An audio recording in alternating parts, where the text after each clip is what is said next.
Ефекти од работењето на ДКСК од 2006 до 2015 година. ДКСК има улога да ја превенира и да се бори против корупцијата во Македонија.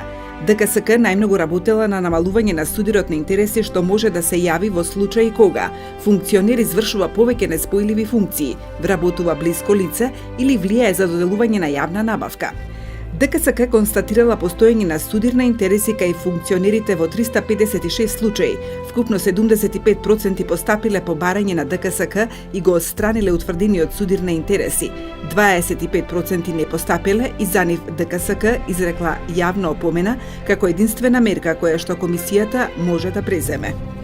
ДКСК спровела над 80 обуки за препознавање корупција и судир на интереси. Обучени се 500 суди и јавни обвинители и околу 80 службеници од државни институции.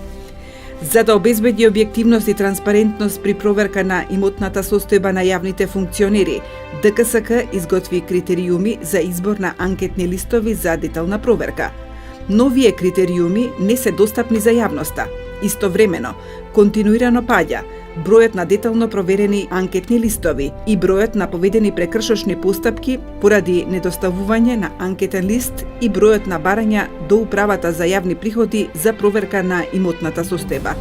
Се намалува и бројот на кривични гонења на избрани и именувани лица пред јавното обвинителство. Иако има законска надлежност, во ниеден од 8 изборни процеси ДКСК не утврдила основи за сомневање дека јавните пари биле злоупотребени во изборна кампања покрај медиумските извештаи за потенцијални злоупотреби. Финансиските ефекти од работењето на ДКСК може да се измерат преку износот на пари наплатени во државната каса, кога ќе се утврди дека некоја фирма не платила даноци, некој функционер не пријавил приходи или не поднел анкетен лист. За овие 10 години буџетот на ДКСК континуирано растел. Во исто време, ДКСК успеала да наплати вкупно 1.582.000 евра, од кои најмногу 1 милион во 2008 година, или речиси 3 годишни буџети на ДКСК.